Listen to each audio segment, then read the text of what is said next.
I'd like to thank Jathan for a very interesting presentation about Trump and Hillary's tweets and the gendered nature of them,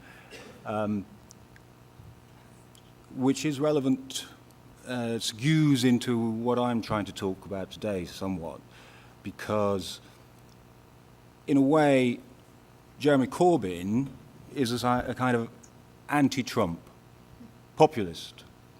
A real underdog, attacked by his own party, the entire media. I think Trump had 2 newspapers in the US that endorsed him out of a couple of hundred. But of course, he also had a great deal of personal money, and he did have some powerful support. But he was generally seen as an outsider in terms of the political establishment of the Republican Party. And also on the point of tweeting, I think people got the impression that Trump was personally tweeting, whereas Hillary had people. Her people, the machine, to use that term, were perceived as being interfacing between her and the public, which is, of course, the traditional model of politics now in the West, or it has been. And I would say that Jeremy Corbyn is somebody who managed to overcome impossible odds.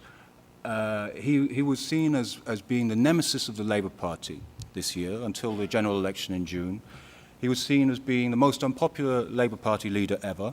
He was perceived as, well, perceived isn't even the right word. He was constantly represented by the entire media, including the traditionally Labour-supporting media, by some of the most powerful sections of his own party, who were Blairite, as a complete loser and an idiot, a fool, and worst of all, weak, which seems to be the worst thing that you can call a man in politics, is weak. And part of his weakness was the fact that he has this long history of opposing war and imperialism and nuclear weapons. But I just want to bear with me whilst I try and get this to work.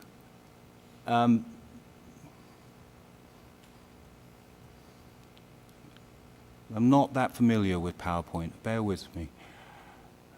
What do I click for presentation in Spanish?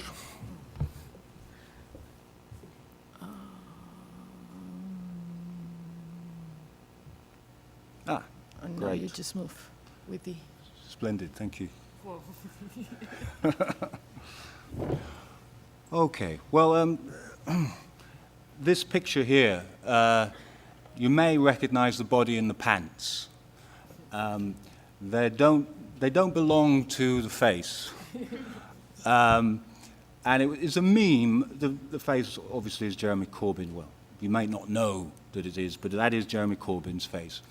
He's a 68-year-old man who has been leader of the Labour Party since 2015. In a shock election result, he was not meant to win.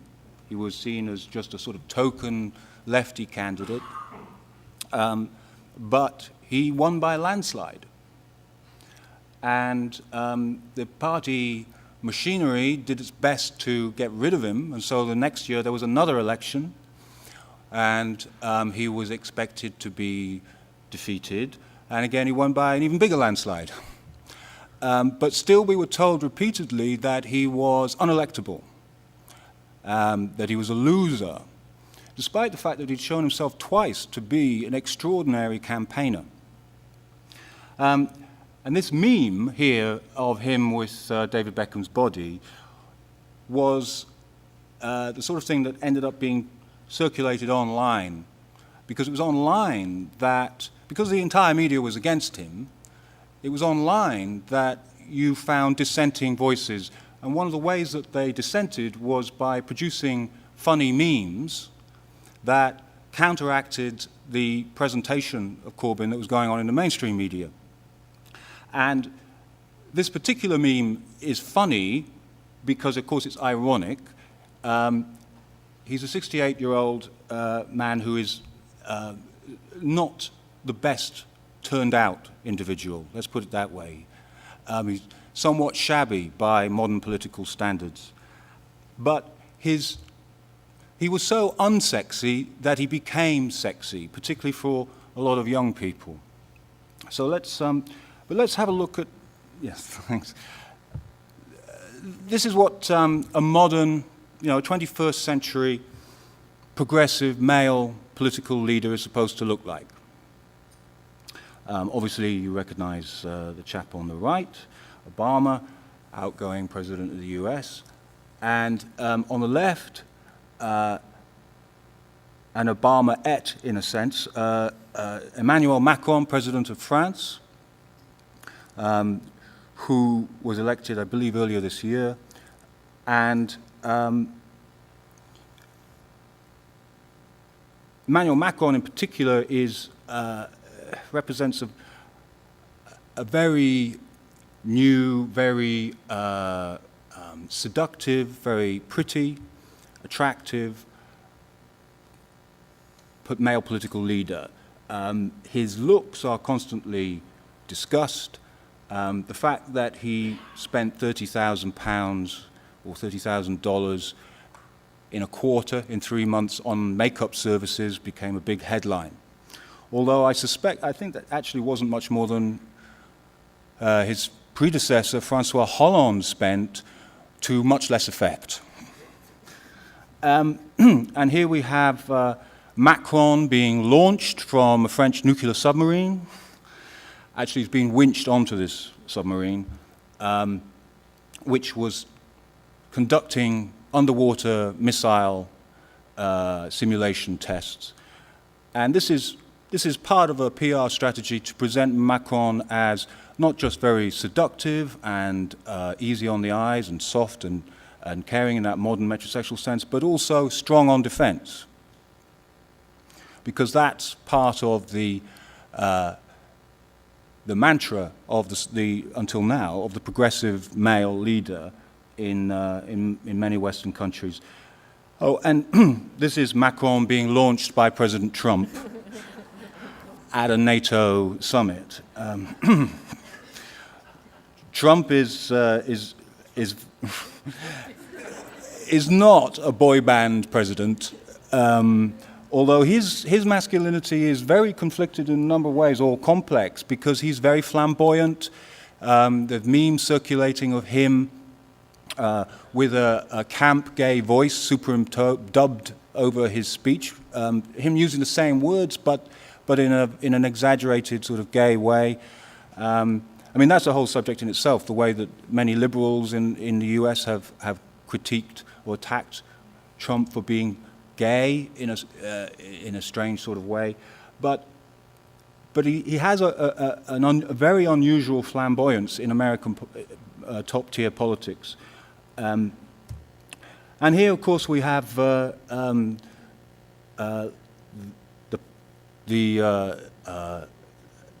much dreamed of meeting between Justin Trudeau, Prime Minister of Canada, and Emmanuel Macron on the right. This meeting prompted a great deal of internet, of Twitter, social media, oohing and ahhing. Because it does look somewhat like a boy band meeting, but Trudeau is particularly a subject of great social media emoting and adoration. Semi-ironically, here we have a while ago, meme was circulating of photos of Trudeau as a young man, shirtless, and a typical tweet was, "Young Justin Trudeau could run me over with a semi and I'd say thank you." And someone else tweeted back, "Present-day Trudeau could do the same and I'd be just fine with it."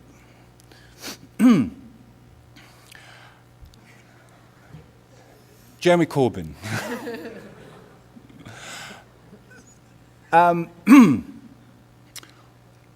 He's not really following in that pattern. These are pictures that appeared in the British media shortly after his election as the leader of the Labour Party in 2015. And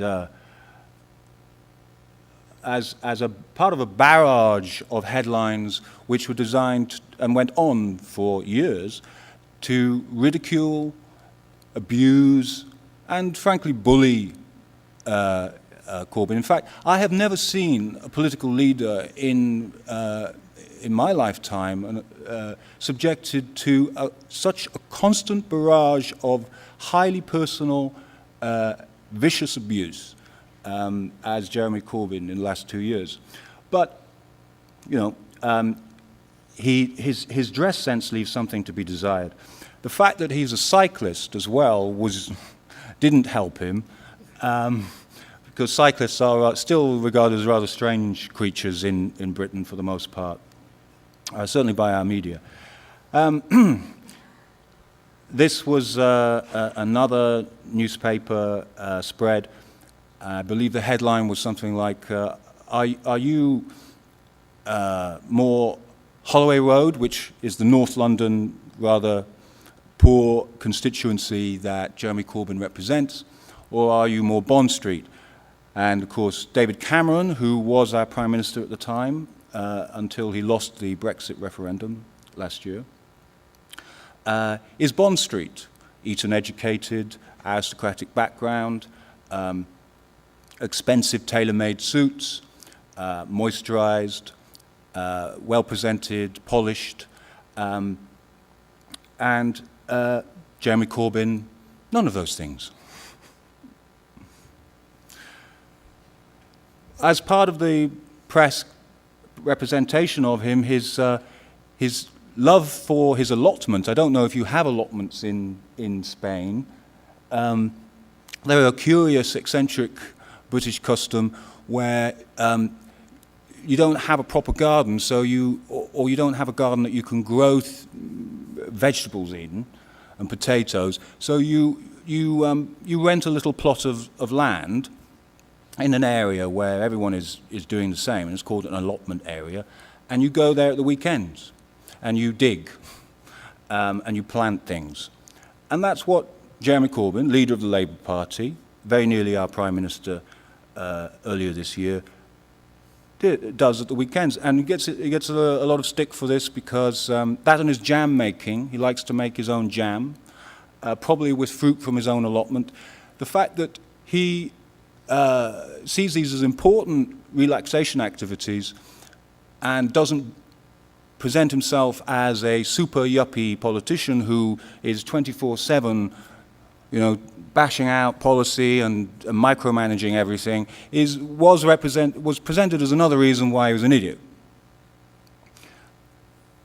But as we'll see, most of these attacks ended up backfiring, because most people ended up identifying with the realness of this individual and their own lives, where, you know, nobody, I mean, I'd say one of the problems that Hillary Clinton had in her self-presentation was she presented herself as Superwoman. And there are all sorts of reasons for that, but this is, you know, it's not just her, that was the whole approach to politics. Anyway, so, and here we have Corbyn with a prize marrow. Again, this was a headline that was used against him. In fact, this is something that demonstrates his sense of humor. But one of the funny things about the presentation of Corbyn for quite some time before the election was that there was a sort of suggestion, more than suggestion, that he was camp. And camp in a British context of being sort of silly, not necessarily gay, but might as well be because he's kind of ridiculous. In fact, it's this sense of humor that he has, which is sometimes camp, ends up connecting with the British public. Now, this is Jeremy Corbyn back in the 1980s. This is, again, part of what was used against him. He was hard left, a loony, fringe, socialist, old Labour type guy. And here he is being arrested as an MP outside the South African embassy in London because Margaret Thatcher had banned all demonstrations outside the embassy at that time. And again, this attempt to portray Corbyn as a loony lefty, loser, outsider, ended up backfiring because people, well, a lot of people, particularly young people, would think, well, actually, that's a good thing to demonstrate against. And good on him for being an MP and getting arrested for what he believes in. Again, attacked for meeting Sinn Féin, the political wing of the IRA in the 1980s, before Margaret Thatcher's and John Major's government had talks with the official talks with the IRA. They were having unofficial contacts with them at the time. But Jeremy Corbyn publicly pursued a policy of trying to talk to achieve peace, which is what happened in Northern Ireland in the end. So again, the attacks on Jeremy Corbyn for being a so-called terrorist sympathizer somewhat backfired because most people seem to understand that actually peace was achieved in Northern Ireland by talking, which is Jeremy Corbyn's policy. This is Jeremy Corbyn at the dispatch box being in his, he's not in a shell suit. He's wearing his respectable attire, but he, as I say, he was subjected to enormous amount of barracking and booing in the House of Commons, which is a very rough and tough tumble arena anyway. But it was unprecedented, and a lot of it was coming from his own party, his own benches, Blairite opposition to him, because he represented, here's some headlines, typical headlines, apologists for terror, Jezza's jihadi comrades. Part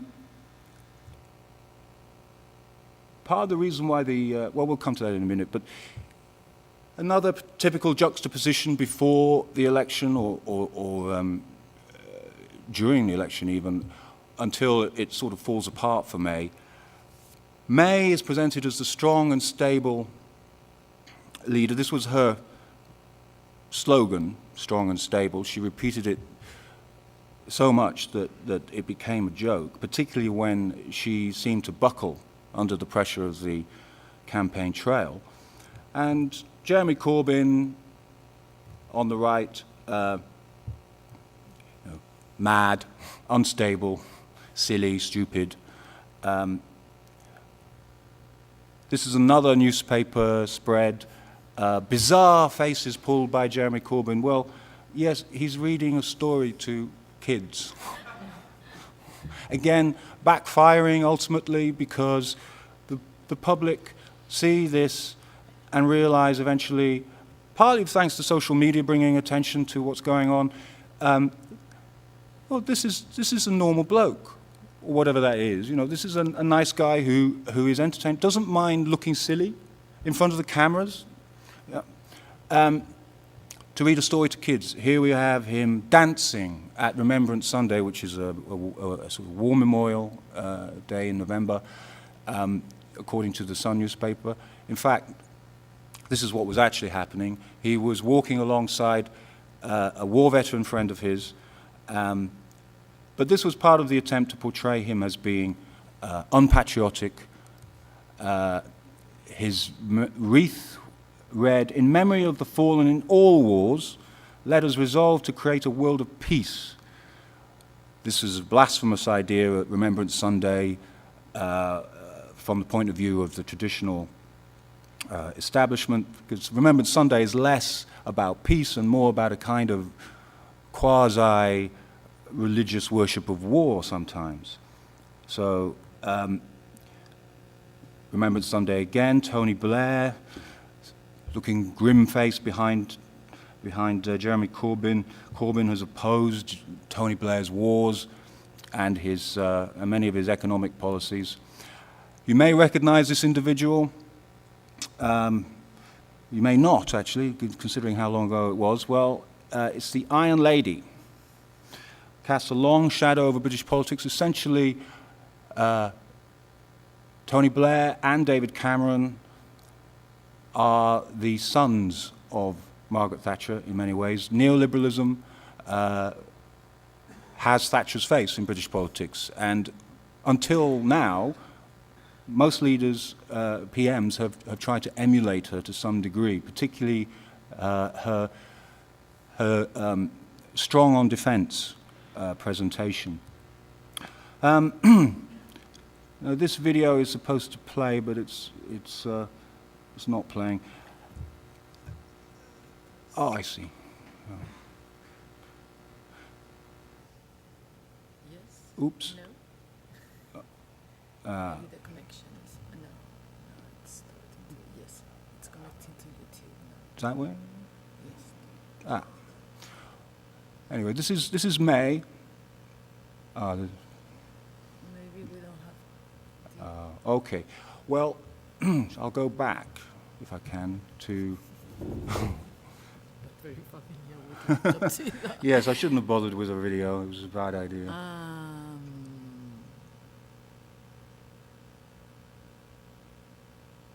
Wow, let's go. Sorry about this.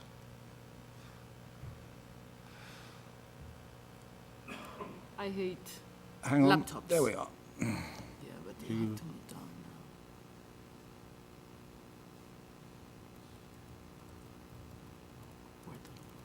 Yeah. Brilliant. Thanks. Yes. Okay. Well, that video was essentially last night. Don't worry, I'll just read it out. Yeah. No, just put it big. Okay. Thanks. There's a speech by Theresa May, which was very typical of the very personal nature of the attacks that she made on him. And part of Jeremy Corbyn's style, which was part of why he was portrayed or perceived as weak to begin with, is that he doesn't do personal attacks. Everyone else was attacking him very personally, but he refused to respond for 2 years, and including in this election campaign. And May made a speech during the election in which got quite a lot of attention. Last night showed that Jeremy Corbyn's minders can put him in a smart blue suit for an interview with Jeremy Paxman. But with his position on Brexit, he will find himself alone and naked in the negotiating chamber with the European Union. Now, I know that's an image that doesn't bear thinking about, she said to Laughter. Of course, if Jeremy Corbyn, it's not what Jeremy Corbyn would do at all, but if he had made a similar remark about her, it would have been judged completely unacceptable. And very, very personal attacks on him were entirely acceptable. And in a strange way, May was an example of somebody who, drawing on that Thatcher Iron Lady mantle, some of the normal assumptions about gender were reversed. Some example of internet memes that were circulated during the election that were very popular. Again, there's ironic overturnings of his uncoolness and unsexiness into a sexy and coolness. Plus, in the top left hand, you see a meme. This was a very popular meme of Jeremy Corbyn turning to camera and looking directly at the camera, sort of breaching the fourth wall. This came to symbolize for a lot of people their connection, their direct connection with him, and the fact that he is unspun and personal and honest. Even if you don't agree with what he believes in himself, you believe that he believes it. He's not simply telling you what a focus group told him you want to hear. That kind of politics is finished, or so it seems this year. More memes that were circulated. Front page headline the day before the election. on the biggest selling newspaper in the UK, recapped all those themes I was talking about. It was, in fact, instead of being a disaster, the election resulted in the biggest increase in the Labour Party's vote since 1945, which was a historic landslide year.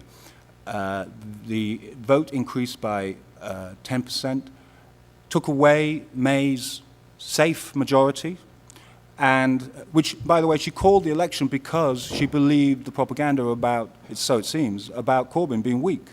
Instead, she was politically humiliated. She had a majority taken away, and she lost her whatever authority that she appeared to have. And after the election, we had the Grenfell Tower disaster. 71 people died in a terrible fire in a social housing project in West London, which seems to have been, at least in part, the result of poor maintenance. And it came to symbolize austerity Britain and all the problems with it.